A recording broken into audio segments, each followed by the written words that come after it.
Keep your radio dial right here. You're locked into the hottest news station on the planet. Hot 702.5 in FM sound. Blazing today's hip hop, R&B, and pop music. Keeping your radio on fire. Bringing you the hottest, realest, riskiest talk shows live 24/7 on hot7025fm.com.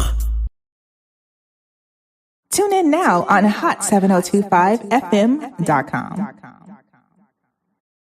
Hey y'all, it's your girl Cheryl Underwood, and you're tuned into the hottest news station on the planet, Hot 702.5. Hi. Hey. What's up? All your favorite artists. Check it out. Say my name. DJ Khaled. This is Mila J. Bruno Mars. On hot7025fm.com. Hello, everybody. Welcome to another week of Showtime with Jordan Von Haslow and friends right here on Hot 702.5 FM. Today, we have a very, very special show. Last week, the world lost an icon. And it's so funny to say that word, right? Because so many people use that word so freely.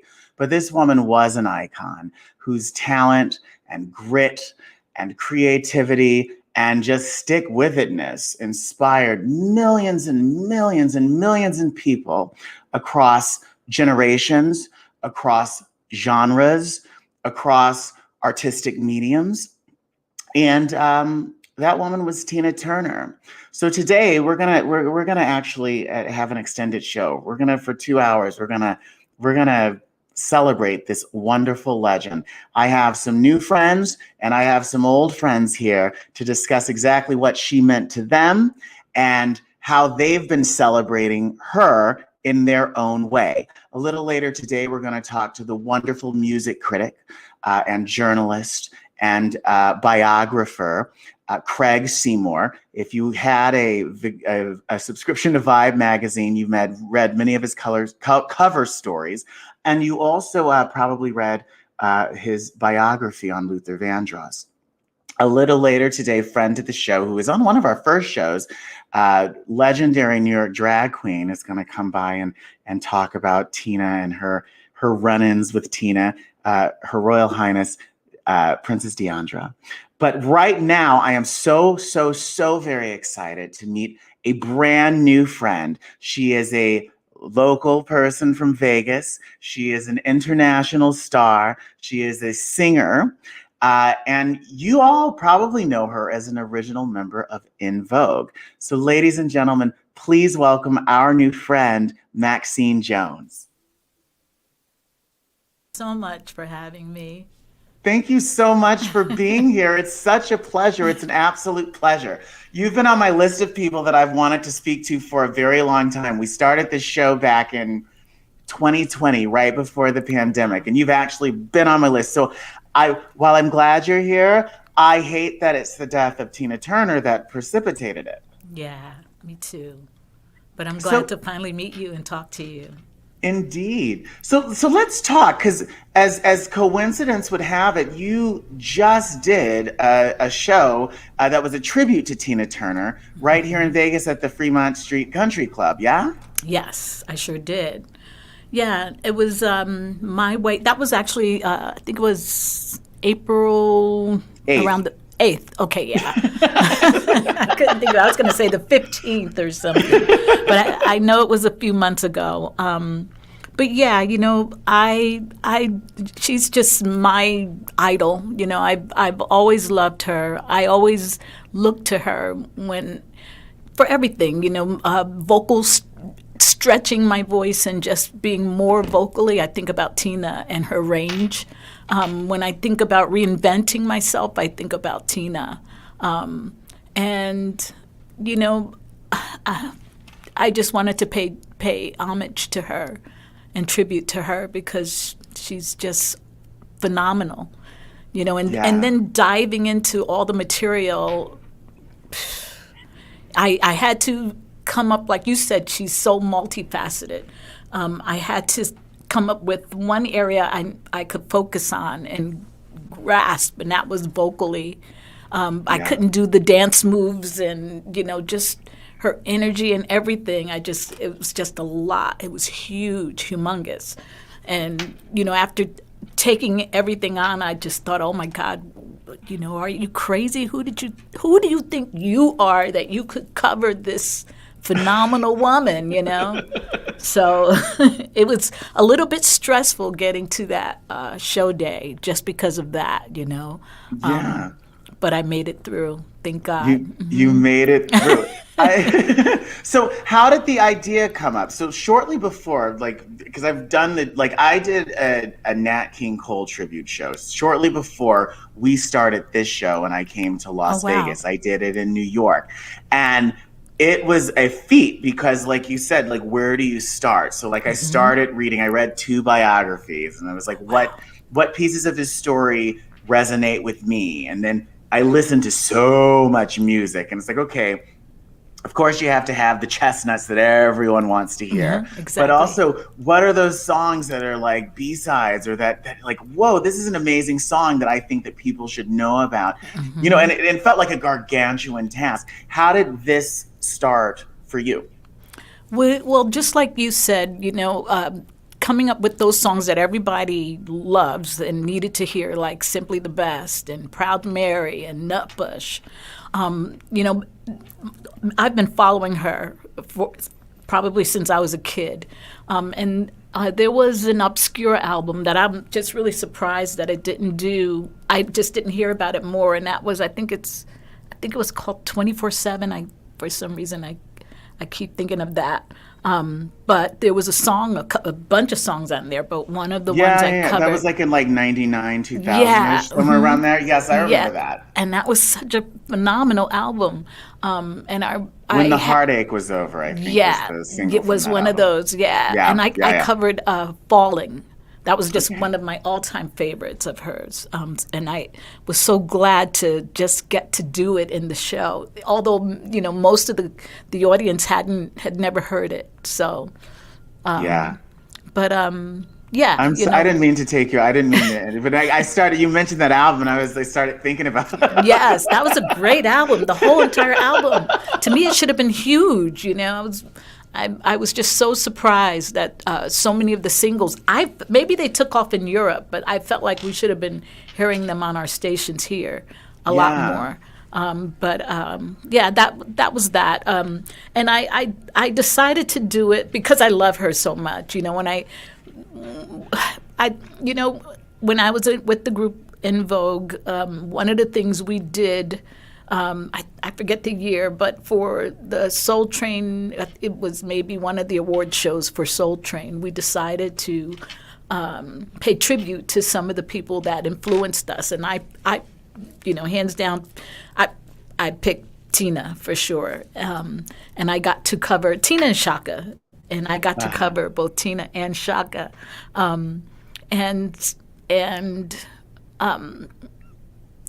that video had been circulating online, and I had decided to cover a couple of her songs. Hero was one. I wasn't thinking of Proud Mary because I had never done the full song of Proud Mary because that's such a huge song in my book. It is. It's like a one-woman show in itself. It really is in itself. It's like, good night, ladies and gentlemen. Exactly. From start to finish. Oh, my God. Wow. And so, that video had been circulating. Just a little excerpt that I did for the tribute with En Vogue had been circulating online, and so it was that song, and I had started covering Hero, and a couple of people heard it. Mainly the owners over at Fremont said, we love Tina. It's a rock and roll club. And she was like, well, why don't you, do a tribute to Tina? Why don't you do a Tina show, And I thought, oh, my God, this is like the opportunity of a lifetime to just delve into that music and get a chance to sing that stuff, And I said yes right away. Again, after I had, really, took a deep dive into that music. Yeah. All the songs are out of 10. you know, and so I had to really. I wanted to quit. Like the first month of going, I was like, "You can't do this. How? Well, that's what I was wondering. Like, was it intimidating? Because, especially because, like, if I think like my experience with Nat King Cole, like even though he was very singular, most of his songs are standards. We've heard a lot of different versions of them. We kind of know them by heart. Whereas all of her songs are her songs, and she sounds like her, and she moves like her. Like, were you ready to like? Well, you know, and actually, you know, it's so funny. Like, there's a lot of her songs. A lot of her songs are covers that people think are hers because she made them her own. Like Disco Inferno. Like she covered Al Green's Proud Mary is a remake. You know. We sing Let's Stay Together. Let's Stay Together, you know, and yeah. And so, I mean, that it was just difficult, you know. I had to practice having the stamina to do an hour and a half show and have a voice at the very end to get to Proud Mary and be able to rock that song because that was the most important song to me. Yeah. So, you know, because, you know, time was going by, the date was coming up really close, and even though I wanted to quit, I thought the only thing I can do is just work out vocally every single day. Yeah. Just to be able to, you know, have a voice to somewhat sing those songs, you know. So, and that's what I focused on. It's just, oof. So what was the rehearsal process like? So I wasn't in town on the 8th, but I did get a chance to see some of the footage of it. And it's like, this was a show. There were dancers. Yes. There's a full band. Like, it wasn't just like, ladies and gentlemen, here's my cabaret on, you know, what Tina Turner means to me. Well, I had to get into the choreography and the dance moves because that was a huge part of Tina's moving, you know. That's while singing, you know, at a 10, you know. So I had to have that in the show. And so rehearsing for that, you know, I had to run while singing, you know, as far as getting myself in shape for that, really, you know. And it was a workout. It was physically and mentally too was a workout. You know, trying to have the confidence to say, "Girl, woo, you better do this. You better get it together, lady."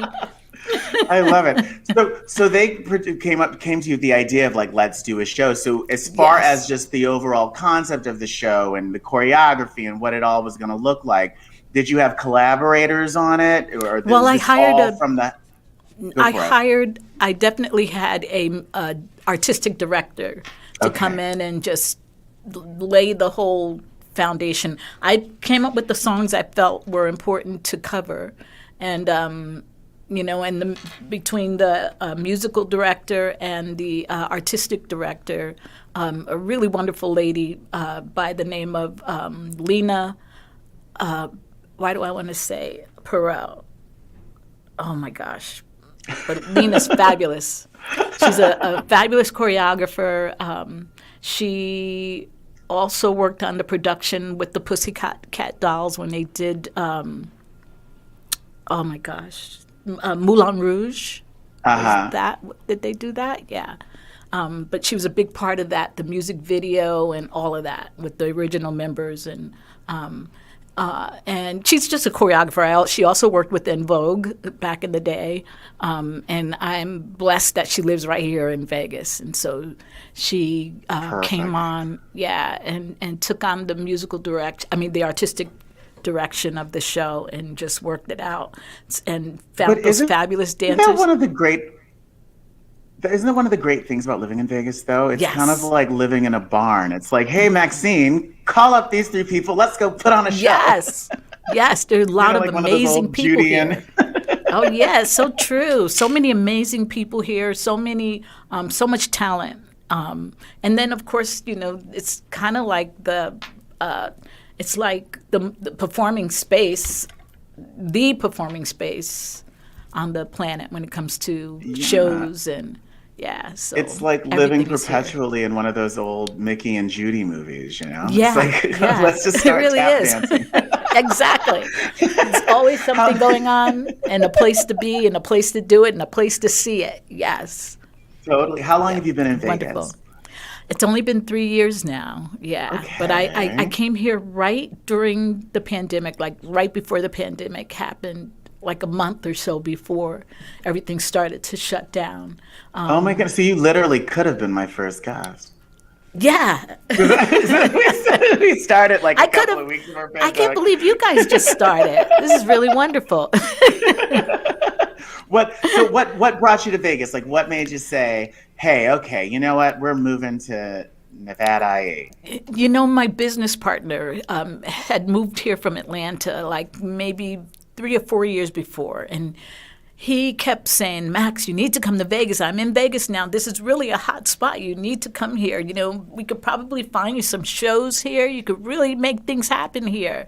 And I kind of like brushed it off. Came from the San Francisco Bay Area. I'm kind of really, that's kind of where En Vogue and I got my musical start right there in the Bay Area. So I feel like I know everybody and I'm very comfortable there. Yeah. And then I came here and it was everything that he said, you know, and I've just been here. I thought this makes a lot of sense for me to be here and come and set up here. Yeah, exactly. Yeah. And then he and I, we have a recording studio, we call it a content studio, about 2,000 square feet of studio space here in Vegas where we record. We have a little sound stage so I can rehearse.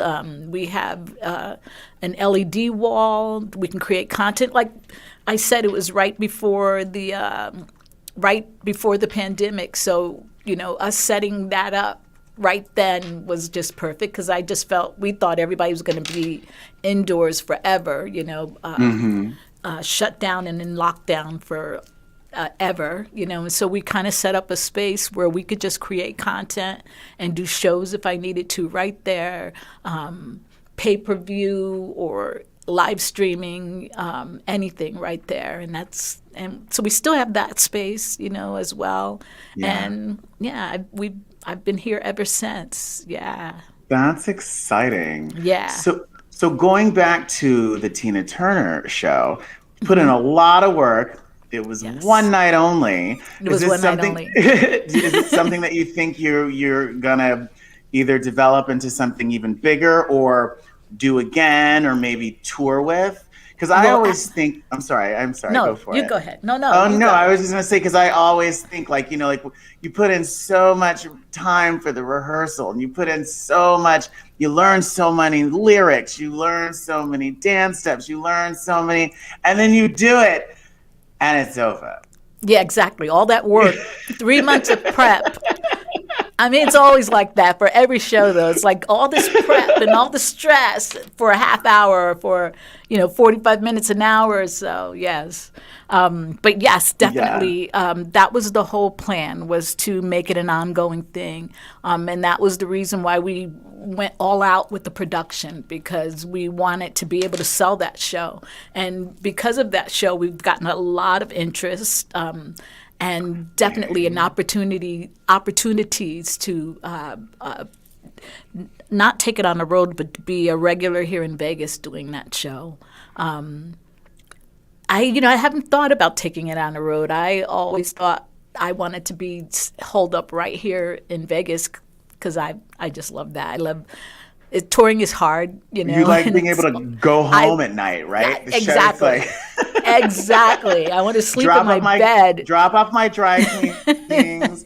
Put my dry cleaning, go to work, and go home and watch television.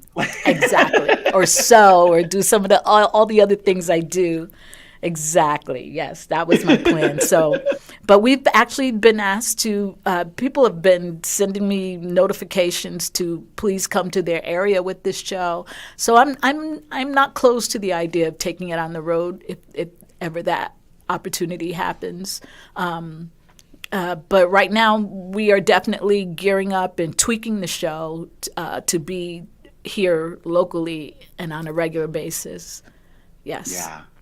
Well, that's exciting. We're not to be, morbid, but like the like her passing away and like the last week, have you found that increasing any chatter in terms of like people talking about the show or thinking about your show or, oh, maybe we'd love to, book the show? Yeah, I would say yes, for sure.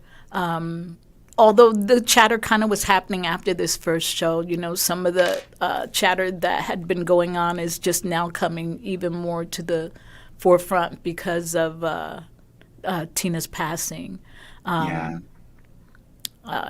So yes, I would say yes. Do you think as you continue to tweak the show and workshop the show and get it to where you want it to be, how do you is her passing going to affect the show, like affect maybe some of the songs you choose to pull or take, or affect how you might present, some things? Well, I can just already feel that my heart is going to be a little heavier covering some of that stuff. Just thinking about that, I feel like those songs mean more to me in a way, I have a show here in Vegas on Juneteenth, on the 19th of June, and I'm gonna take half of the show, my show, and cover Tina's stuff, and just going through the rehearsals for that, the songs, they just touch me more, Yeah. So I know that I'm gonna definitely feel something different singing that material. So Absolutely. I know that's it's gonna affect the show. I would think so. What's happening on Juneteenth? Where are you going to be? I'm gonna be here in Vegas. There's a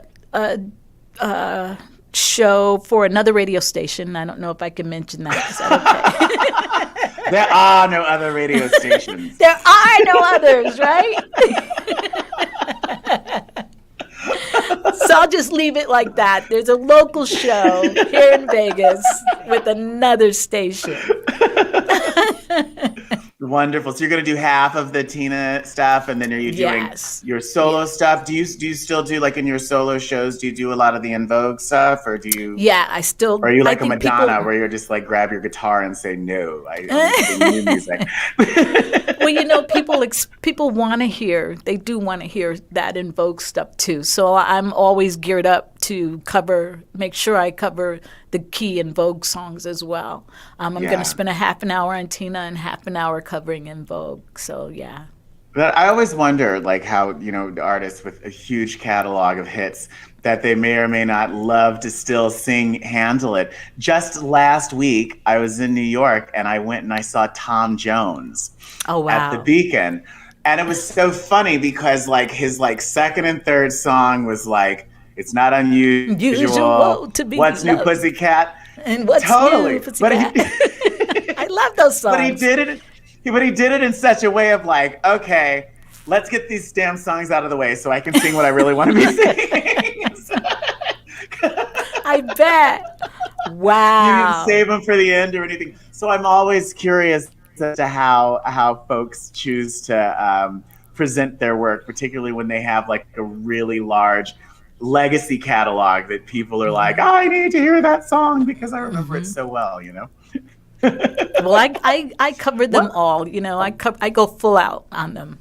I don't do like a medley or anything like that. Yeah. Well, is it really cool, like, to be able to sing parts that you wish that were your parts back in the day, and you're like, now I get to finally sing it the way that I want to sing it? That's the best part. That's the best part. It's like, oh my God, I love this song, and now the part that I really love, I get to sing it. Yes. I only saw you all once, many, many years ago. I grew up in Chicago, and I saw you all at the United Center when you were touring with Luther Vandross. And I just remember it being such a wonderful show. But I also remember, like, there seemed to be a lot of, like, kerfluffle around that whole. I was going to say, you said it was a really good show. That's why I was like, oh, good. I'm glad you thought it was a really good show. What are your memories of that time and of that experience? Well, first off, I'm a huge Luther fan. I always have been, even when we're going through that little situation, kerfluffle. That was the thing. Is like, but I really love this guy, you know. Yeah, but that was the thing. It was kind of a little mess. I think we just kind of started off and got off on the wrong foot. That's how everything started. I think there were just misunderstandings, and that didn't get resolved in time for us to do that show and do it successfully. And so we had to leave unceremoniously. Yeah. But do you think it was like kind of an insecurity thing, like in terms of like, oh, because you guys were hot, and it's also like as a male singer, you know, competing with the females, like it's just a whole different thing. And I only asked that. So around the time I started this show, I was headlining at the Tuscany in Vegas. Oh, wow. And my singing partner and I, we had opening acts come in. And I remember there was this group who shall not be named.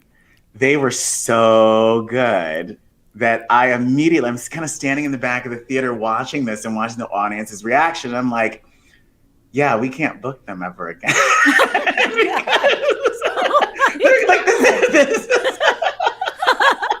This is not going to work. And so I wonder, do you think that maybe some of that it was at play in that time? No, you know, I don't think so. I mean, to me, we were certainly not on the level of Luther. Luther to me was legend well before us, you know. So I know, you know, when we finally got a chance to sit with Luther and ask him, you know, like, what was the issue? You know, why?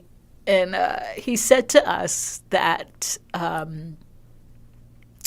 he said, I remember now. He said, we did a lot of shows with Arsenio, a lot of appearances on the Arsenio Hall show. And there was this one time he asked us to appear with him on Arsenio to like pay tribute to Arsenio. It was his birthday. It was Arsenio's birthday. And he wanted to do something special for Arsenio's birthday. And I remember for us at the time when Luther asked us to do that, so much was going on. I mean, we were kind of like at the peak of our career. We were getting offers and people coming at us from every direction wanting something. And every performance, everything that we did for us, we are very rehearsed. None of it is like spontaneous. Improvised. Yeah. No, we're a rehearsed group, period, you know. And so for us, that meant when he asked us to do it, it meant getting into more rehearsals and, you know, and just taking on another big thing, you know. And so we kind of had to say, we were booked, we were full. We kind of had to say no. But then Arsenio, we still wanted to somehow do something for Arsenio's birthday. And Arsenio was having us on too. And it wasn't just singing, you know, something that we had rehearsed, a song from our catalog or whatever that current single was. And so we decided to just present him with a cake and sing regular happy birthday or something like that. And it was while Luther was on stage as well. And that was spontaneous, actually. It was something that wasn't rehearsed, and it was spontaneous. Like, see? See, you know, we could do it. You know, we didn't think we could do it. But Luther was offended. He was offended that we had come on and done that and didn't come on and do something with him. Oh, okay. Yeah. And I could see how that might. I could see that too. Not knowing what the background of like that could feel like a slight. Yeah, exactly. And I think he felt that way. Well, he told us that's exactly what it was. That did this happen while you guys were on tour, or like? No, this was before we had gone on tour with him. But he still asked us to come on the road. He asked you to come on the road to He invited us to his house. Yeah, he invited us to his house for dinner. It's true. It's so true. Some people are vengeful, man. It's like, okay, I guess I gotta play the long game. Yes, you know. And then, you know, it was like right before we went on the road, it was time to go on the road. We thought everything was cool. I mean, he had invited us to his house. We ate with him. It was all cool. We were going out on the road with Luther Vandross. And then like 2 weeks before it was time to go, his people came and saw our costumes and said, you can't wear black, white, red, blue, no sparkles, no paillettes, nothing sparkles. So no color.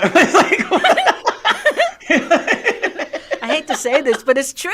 That's what he said. Oh my goodness. And we didn't think anything of that. It's a nudie show. Like, there's like you can't wear any colors. You can't wear or black, any clothes. White, blue, red, you know, and nothing that sparkles, you know. And so we didn't think we thought, oh, wow, okay. Was there any background to that? Like, well, we can't do this because of la la la la. No, he said no because that's all those colors his girls were wearing. He and his girls were wearing. That's what he said.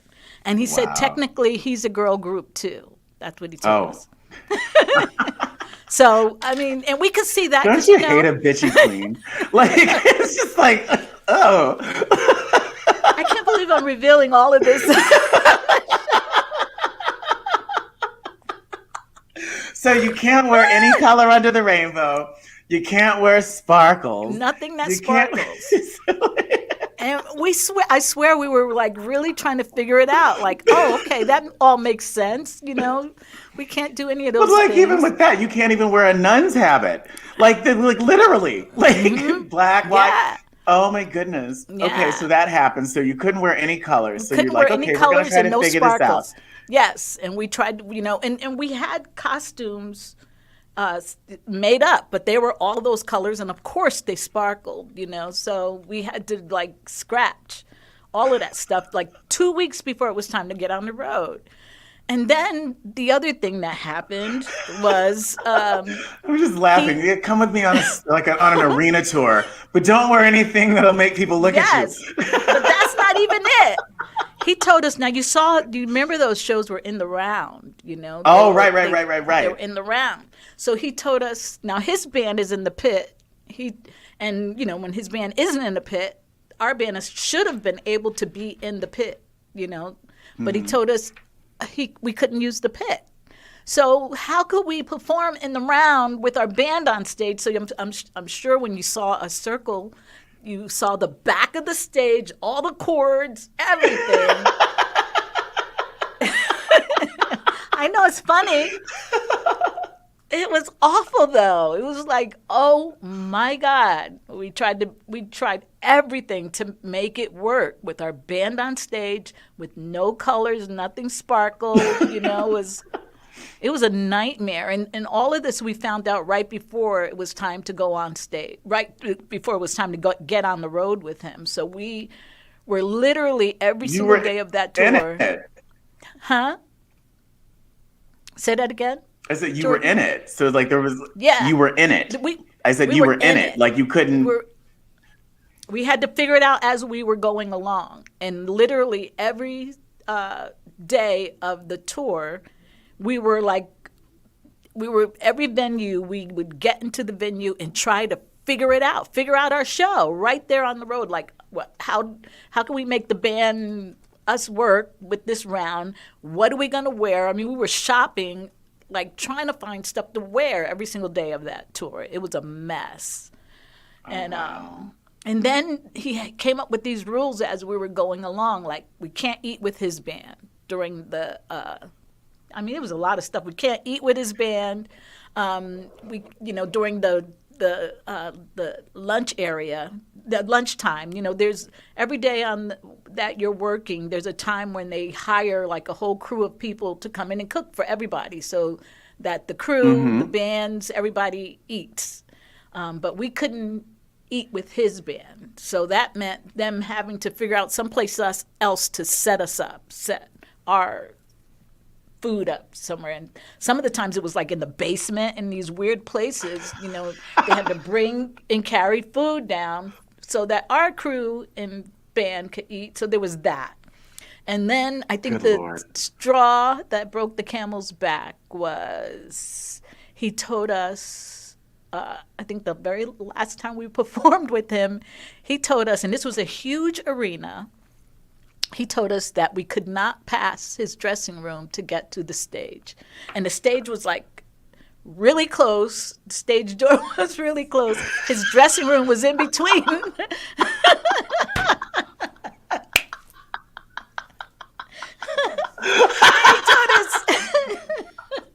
He told us he would have us arrested if we went past his dressing room. And he literally called the cops on us.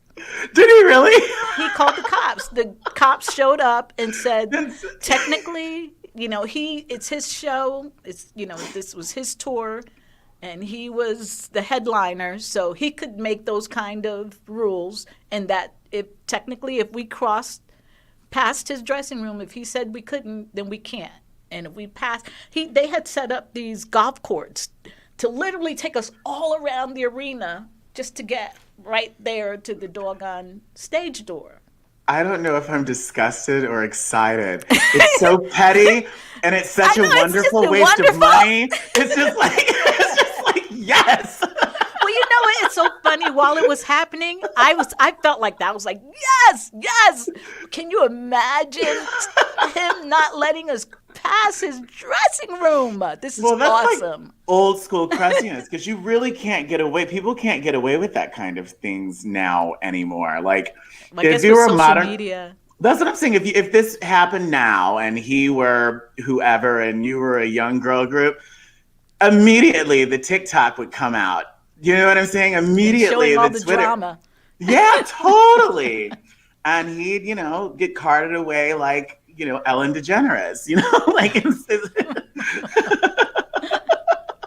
that's amazing. So like, when did it actually end? So like that was the last day. That day. That was the last day, and then yes, and it was over. We did not finish the rest of the tour. It was over when they called the cops, and we decided we were going to be defiant and go. So were you guys dressing room? That's what I was wondering. Like you guys were like, screw this, man. We're gonna go. Yeah, we're gonna do it. We dare you to have. Can you imagine going to jail for crossing his dress? We were like, I dare you. That's like so amazing. But again, like now that would totally be a scene, because then all of a sudden you pull out your cell phones, you call TMZ, like everyone would be filming this whole kerfluffle. Yes. It's like, why is Luther calling the police on these women? Because like that would have been oh wow. It was technology breeds opportunities. Yes, exactly. Exactly. Yeah. Well, so what was that like to get the call the next day to say, yeah, the tickets are on your nightstand? Yeah, exactly. We knew it. We knew that there was no way we could go on after that. So yeah. I mean, did it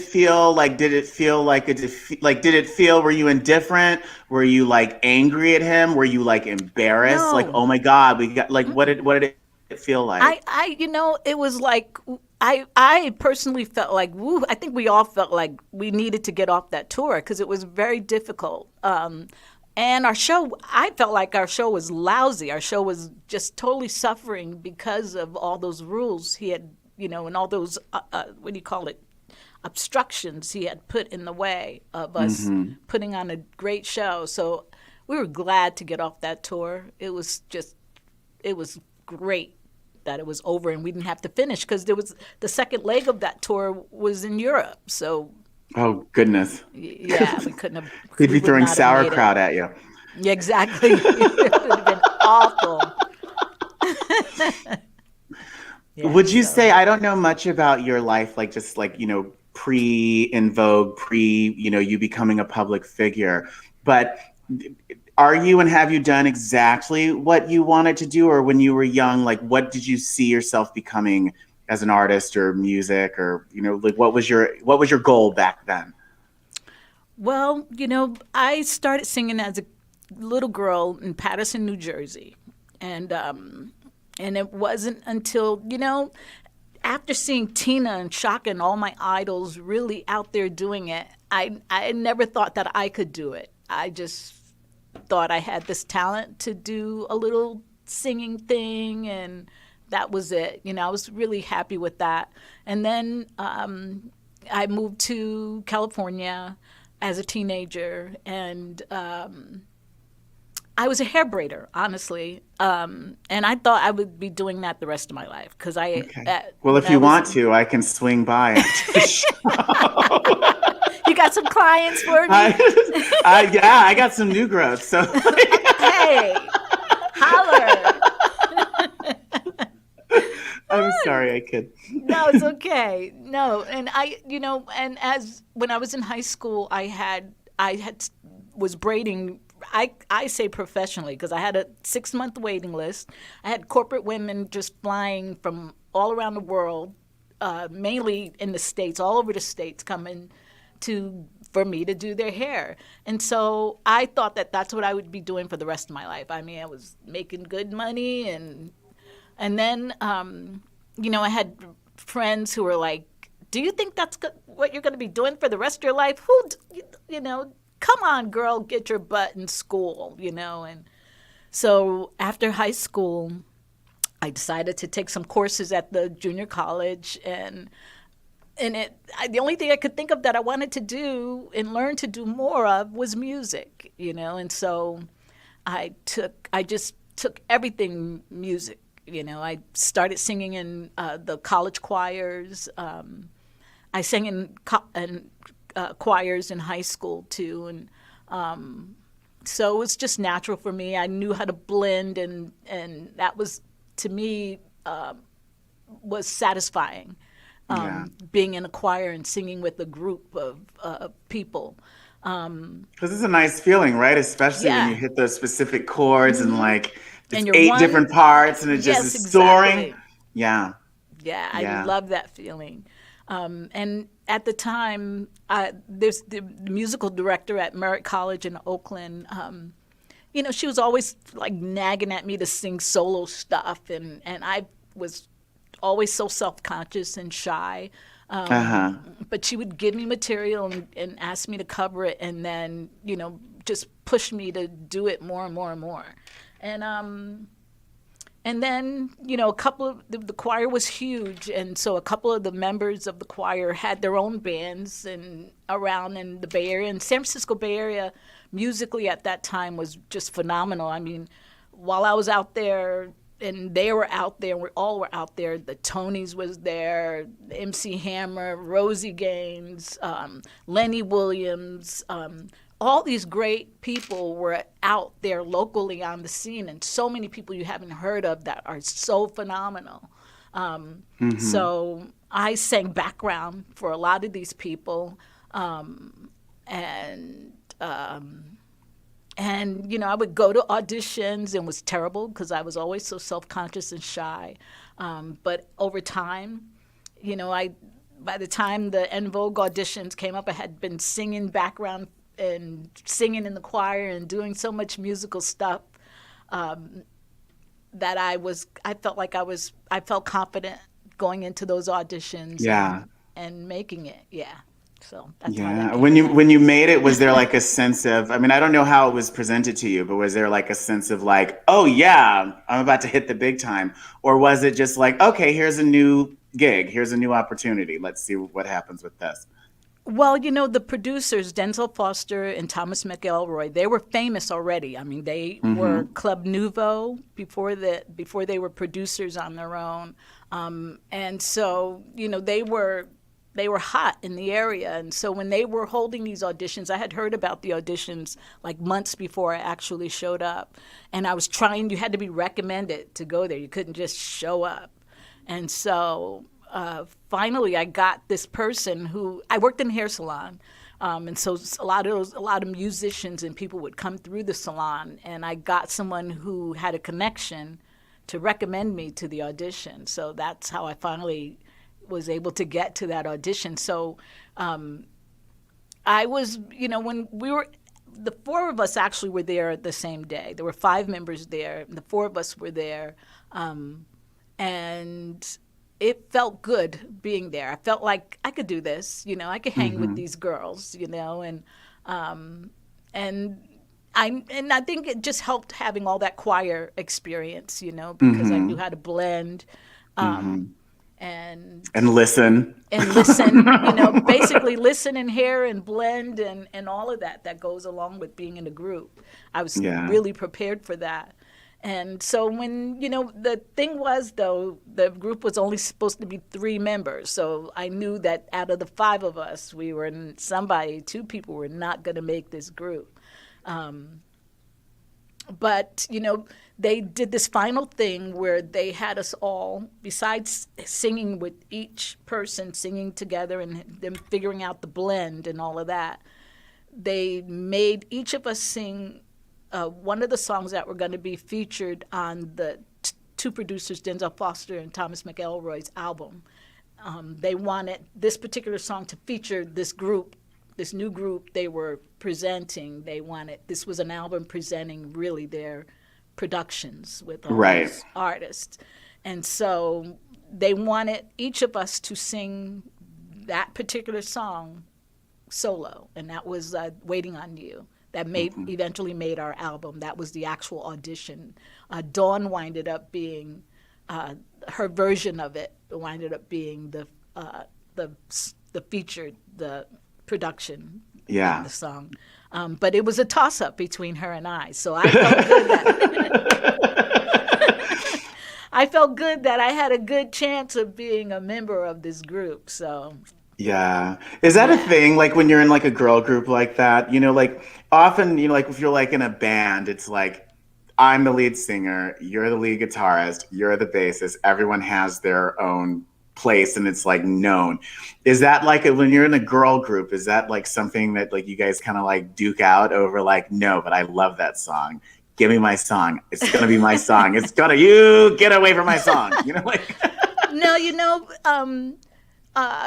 first of all, we were told when we going in that there may just be one lead singer. So get ready for that. Whoever you think you are, you might be just being background in this group if you make it, So there was that. I was prepared for that, And then when it came down, once we made the group and it came down to the songs themselves, I think the cool thing was Denzel Foster, the producer. We really trusted him when it came to our sound. He's the one that worked with us, each of us vocally, and he knew where every voice fit.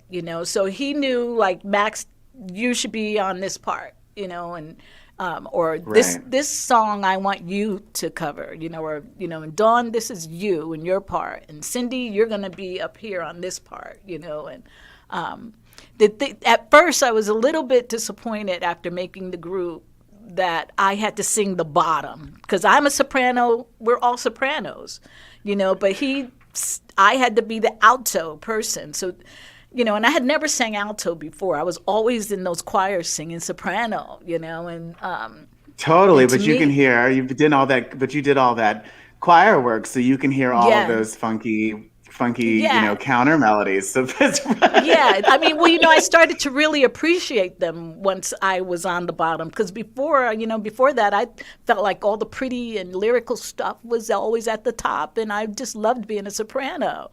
But I learned to see all the beauty that's in all those other tones as well, and I started to really embrace. That adds the color. It adds all the color to it, and all absolutely with that thing that makes you feel good. It's all of that stuff that's added on top of the melody. Yes, you're absolutely right. And now I love it. Was you're like in terms of En Vogue and your success, was it like kind of a slow climb, or did you guys like kind of release a single and it just like took off and all of a sudden you guys were on a roller coaster? And it was like that. The very first song, as soon as the song came up, out Hold On. It was a hit going out, everybody loved it immediately. And I feel like the entire time we were catching up with everything, Oh, yeah. It was just all moving so extremely fast. I mean, Yeah. Yeah. I mean, yeah. If you had the opportunity to do it over again, and if you could control things, would you have preferred it to have been a more like a slower climb that you could, as you kind of got, a little, we're big regionally, get a feel of that. Oh, now we're big, and it's like which would you prefer? I mean, not that you can change the past, but Right. Well, I think it was great. Like, I mean, I think that's how it was the best case scenario, with it all moving so fast. I just wish we had been in the studio more and done a lot more music over that period of time. Because to me, that was my favorite part, was the creative part of it, being in that studio, as well as being on stage and performing it. But being in the studio, coming up with that music, writing and all that stuff was like, I looked forward to all of that. Yeah. I wanted to do more and more and more. And plus, having a little piece of a bunch of songs is nice, but I just wanted to do more. I wanted to experience more of the music. Definitely. Yeah. No, I understand that. And that's one good thing about being solo right now. Like you said, I get to sing now. I get to sing all of those songs, all those parts that I love. Yes. So that's a thing, I'm telling you. Yeah. I love that. So so the Tina Turner show aside, you're working on that. Do you have any other interesting things or projects planned, or are you touring at all? Do you have anything else planned for the rest of the year going into next? Mainly recording, coming up with new music. That's writing and coming up with new music. That's my goal. And hopefully, I'm not with the labels, so it's kind of difficult to get traction with singles and songs when you don't have a big machine behind you putting it out there in a big way. Yeah. And so the growth is slow when it comes to that music and putting things out there. But I'm happy with that, just being able to work and record. I'm loving having my own studio, so I can get in the studio and sing new stuff all the time if I want to.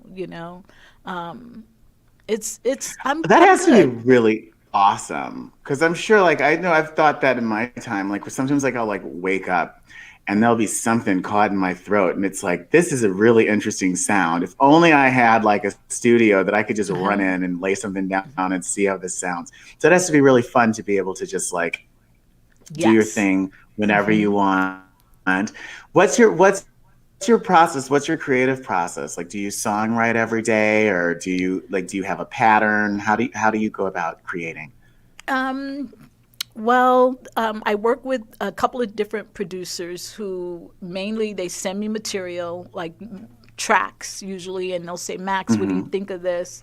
And I'll get in the studio, I'll play it, get in the studio, and then I'll just start humming, melody ideas over it. And then I'll, get like a main hook part of it and try and come up with some lyrics, and start from there and send it back to the producer and see what they think, and then they'll do their tweaking, and we go back and forth until we feel like it's right, and then I think that's kind of a common process that people do.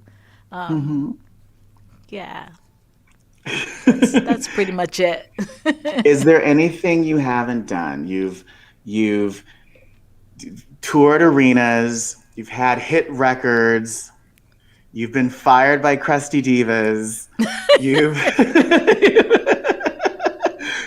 Is there any type of thing that you've always wanted to do that you never had the opportunity to do? And it doesn't have to be musically, but just as far as entertainment, like other mediums, like, is there anything that you've always said, like, oh, I wish I had done that, or I wish I could have or I'd love the opportunity to do that? Well, I think this Tina show was huge for me because of the production. Being responsible for such a big production, that was something I always wanted to do. And I'm looking forward to getting back out there with it, because then I can get more into the physicality of it, like really dancing and be Tina, I